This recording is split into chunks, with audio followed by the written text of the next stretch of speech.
नमस्कार साथियों, biography channel पर फिर से आप लोगों को और एक नए वीडियो में स्वागत है। आशा करते हैं कि आप लोग अपने जीवन में खुश होंगे, मस्त होंगे और मज़े में भी होंगे। जैसा कि आप लोग जानते हैं, हमारे चैनल पर हम बॉलीवुड से जुड़ी हुई बैकग्राउंड किस्से कहानियों को आपके सामने लाते रहते हैं। बॉलीवुड के बैकग्राउंड में बहुत सारे किस्से कहानियाँ छुपी हुई होती है जो कि आम जन तक नहीं पहुँच पाते हैं। हमारे चैनल पर हम कोशिश करते हैं उन्हीं किस्से कहानियों को आपके सामने लाने की। तो चलिए आज की कहानियों पे चलते हैं, शुरू करते हैं और एक नए किस्से। सन 60 में 100 रुपये में बिकी मुगल आजम की टिकट। पहले दिन ही महीने भर को हाउसफुल हुआ मराठा मंदिर। अनारकली की इस कहानी ने निर्माता सिराज अली हकीम पर इतना असर किया कि उन्होंने इसके लिए के आसिफ को साथ लिया और इस पर नए सिरे से फिल्म बनाने का फैसला किया। इस फिल्म का नाम रखा गया मुगल आजम। इटावा के करीमुद्दीन आसिफ, सीतापुर के मिर्जा बजाहत हुसैन चंगेजी और अमरोहा के सईद अमीर हैदर कमाल नकवी। नाम पढ़ के कुछ याद आया क्या? चलिए इनके नाम फिर से लिखते हैं। के आसिफ, बजाहत मिर्जा और कमाल अमरोही। इन तीनों के नाम हर बार लोगों को तब जरूर याद आते हैं जब बात होती है हिंदी सिनेमा की सबसे नायाब फिल्म मुगल आजम की। के आसिफ की वर्षों की मेहनत से साकार हुई ये फिल्म बड़पड़ से पहले बननी शुरू हुई।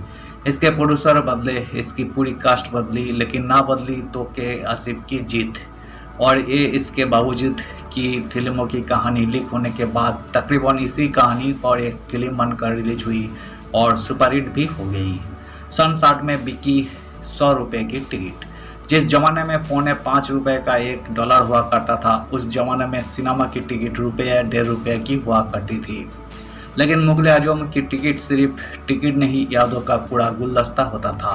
इसमें फिल्मों की एक टिकट होती, फिल्मों के फोटोग्राफ्स होते, फिल्मों के गानों की बुकलेट होती और होती दूसरी कोई यादगार चीज़ें।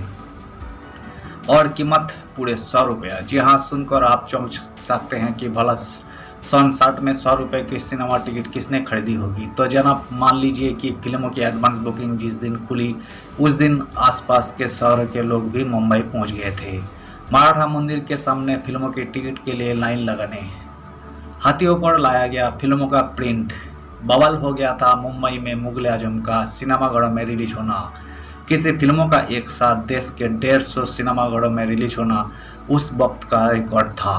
मराठा मंदिर इस फिल्मों के लिए ही रंग रोगन करके फिर से चमकाया गया था। प्रीमियर पर प्रिंट हाथियों पर लदकर लाया गया। सिनेमा के बाहर भव्य सेट सा बनाया गया। फिल्मों के पोस्टर एक जैसे ही रंगे जाए, इसके लिए के आसिफ ने उन दिनों की एक मशहूर पेन कंपनी का पूरा स्टॉक खरीद लिया था। पहले दिन ही बिक गए महीने भर के टिकट। इधर मराठा मंदिर में 100 में 1000 लोगों से कुछ ही ऊपर लोगों के बैठने की जगह थी और बाहर टिकट खरीदने वालों इकट्ठा हो गए थे, कोई 1 लाख।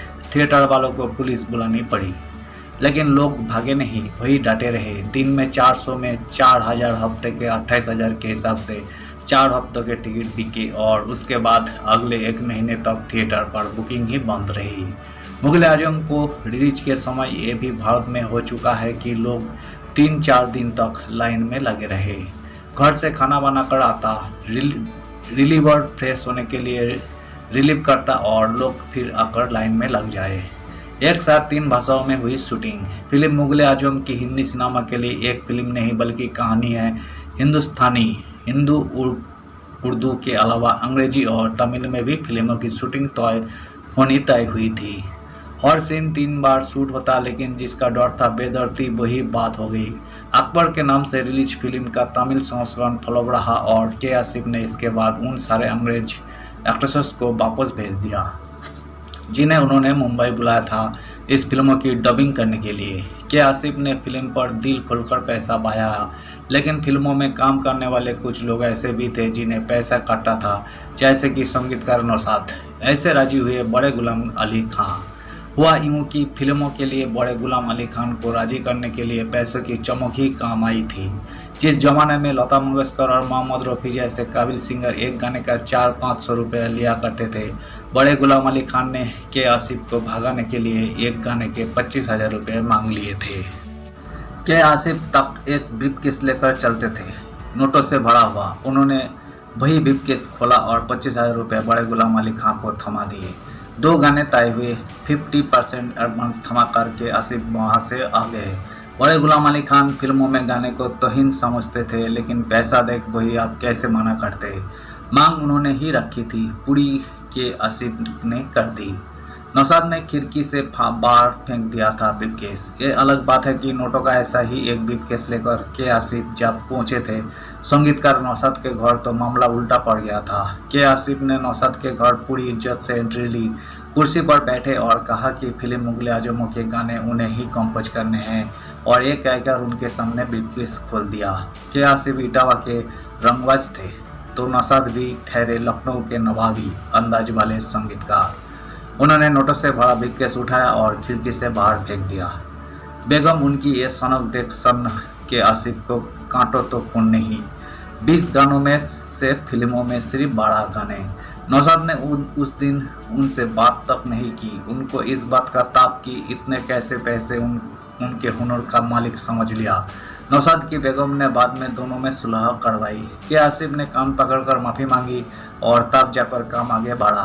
फिल्मों के लिए कुल 20 गाने नौशाद ने बनाए थे। सारे गाने के आसिफ ने शूट भी किए, लेकिन फिल्मों की एडिटिंग के बाद फिल्मों में कुल गाने बचे 12। इन गानों में से हर गाना बेमिसाल। प्यार किया तो डरना क्या बनाने के लिए नौशाद के घर की छत पर पूरी रात जगा हुआ था। कन्या जी वाले गाने को लेकर भी तमाम जीरो और बहसें हुई। इम्तियाज अली के नाटक से निकला किस्सा। फिल्म मुगले आजम एक काल्पनिक कथा पर आधारित फिल्म बताई जाती है। इसका जिक्र इतिहास की किताबों में कम और किस्सों की किताबों में ज़्यादा मिलता है। पहल इस कहानी का जिक्र मिलता है इम्तियाज अली ताज के नाटक में।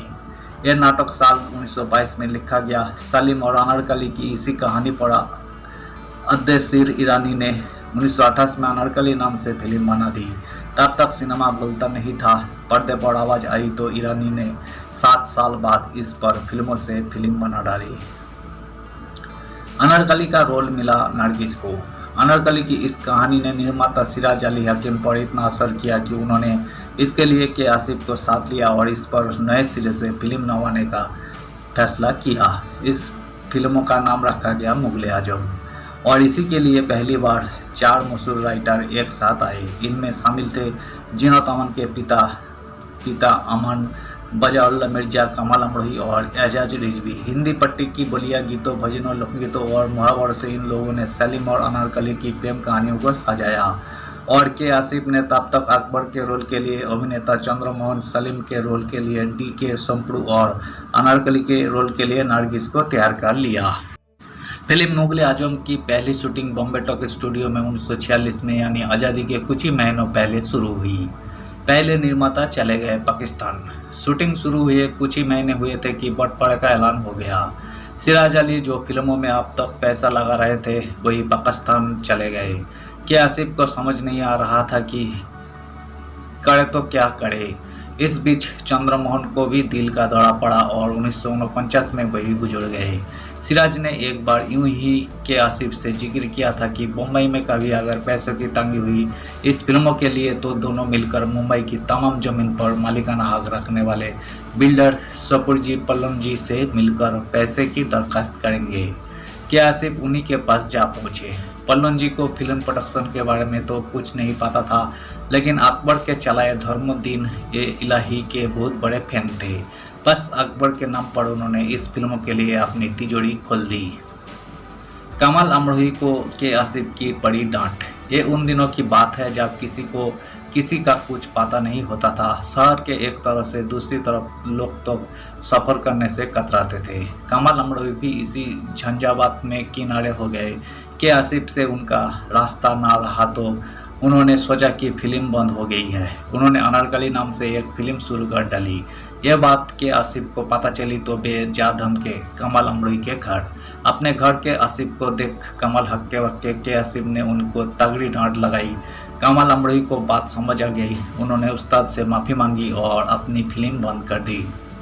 लेकिन जो फिल्म बंद नहीं हुई वही थी नंदलाल जसवंतलाल की अनारकली। प्रदीप कुमार और बीना रॉय को लेकर बनी यह फिल्म 1953 में रिलीज हुई और सुपरहिट रही। लेकिन के आसिफ ने यह फिल्म देखने के बाद भी यही तय किया कि उनकी फिल्म बंद नहीं होगी। दिलीप कुमार प्रीमियर से रहे गैर हाजिर। फिल्म मुगले आजम का जब मुंबई के मराठा मंदिर में प्रीमियर हुआ तो दिलीप कुमार उस प्रीमियर में नहीं गए थे। वजह था उनका गुस्सा, जो इस बात पर था कि के आसिम ने उनकी बहन से बिना उनकी रजामंदी के शादी कर ली। दिलीप कुमार को गुस्सा इस बात पर थी कि उनकी बहन अख्तर ने भी कभी इसके बारे में उन्हें नहीं बताया। के आसिफ ने इस निकाह के बाद 2 शादियां और की, एक मशहूर नृत्यांगना सितारा देवी से और तीसरी मशहूर अभिनेत्री निगार सुल्ताना से, जिन्होंने फिल्म मुगले आजम में बहार का किरदार किया। वही बहार जो सलीम पर मरती है और एक दिन हिंदुस्तान की मल्लिका बनने का ख्वाब देखती है, लेकिन जब सलीम को अनारकली पर फिदा देखती है तो जाकर जिले इलाही से इसकी शिकायत कर देती है। रंगीन फिल्मों के प्रीमियर पर पहुंचे दिलीप कुमार, लेकिन ऊपर वाले के रंग देखिए कि जब इसी मुगले आजम को सपूरजी पल्लवन जी की कंपनी ने रंग रोगन के साथ 12 नवंबर 2004 को दोबारा रिलीज किया तो उस प्रीमियर के चीफ गेस्ट बने दिलीप कुमार। धन्यवाद साथियों। आज की इस वीडियो में हमने मशहूर फिल्म रही मुगले आजम फिल्मों से जुड़े हुए किस्से को आज हमने आपके सामने रखने की कोशिश की है। उम्मीद है दोस्तों वीडियो आपको जरूर पसंद आई होगी। वीडियो पसंद आए तो लाइक कर दीजिएगा, चैनल पर नए आए हैं तो प्लीज़ एक सब्सक्राइब कर दीजिएगा। मिलते हैं नेक्स्ट वीडियो पे। धन्यवाद।